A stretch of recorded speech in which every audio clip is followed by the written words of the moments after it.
ऊना में चिंतपूर्णी के पूर्व विधायक बलवीर चौधरी ने कांग्रेस सरकार पर चिंतपूर्णी मंदिर में सुगम दर्शन पर्ची व्यवस्था के नाम पर करोड़ों रुपए के घोटाले का आरोप लगाया है। उन्होंने दावा किया कि प्रारंभिक जांच में ही अनियमितताएं सामने आई हैं और पूरे मामले की निष्पक्ष जांच कर दोषियों पर सख्त कार्रवाई की जानी चाहिए।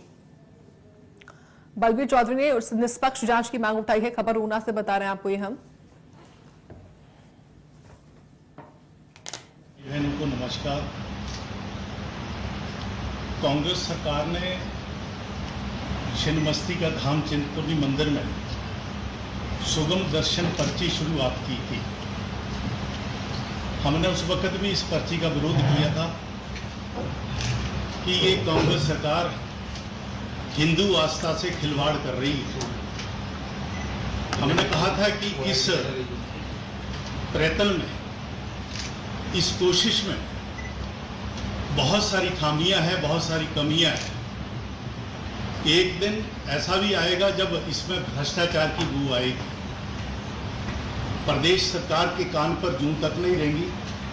विधानसभा में भी ये मुद्दा उठाया गया, परंतु कोई फैसला नहीं लिया गया।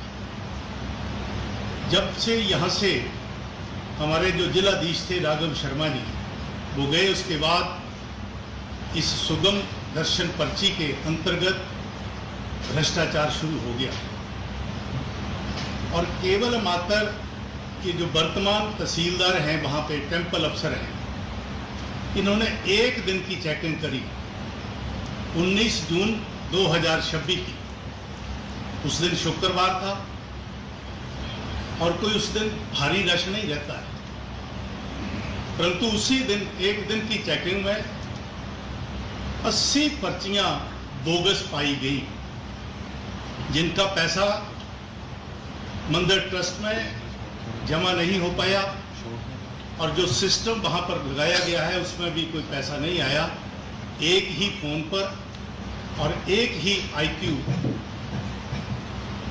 में वो पैसा जमा करवाने के बाद भी जमा नहीं हो पाया। मेरा सरकार से निवेदन है और जिलाधीश और SDM अम्ब जो चिंतपूर्णी ट्रस्ट में भी शामिल है, उनसे भी मेरा कहना है कि आपने 3 दिन पहले FIR दर्ज हुई, परंतु इन 2-3 दिनों में कोई भी ऐसा प्रयास नहीं हुआ कि वहां पर जो जिम्मेवार लोग हैं उनको हटाया जाए, उनके अगेंस्ट कुछ कार्रवाई की जाए। मुझे लगता है कि प्रदेश सरकार के दबाव में जिला प्रशासन इस भारी घपले को दबाने का प्रयास कर रहा है। ये बहुत भारी घपला है। केवल मात्र एक दिन में ही लगभग 88,000 का फ्रॉड हुआ है। अगर इन 2.5-3 सालों में इसे नियमित तौर पर चेक किया जाए, किसी निष्पक्ष एजेंसी से चेक करवाया जाए या विजिलेंस के कोई ऐसे अधिकारी जिन पर कोई आरोप ना हो, उनसे इसकी चेकिंग करवाई जाए, तो करोड़ों रुपए का घपला सामने आने वाला है।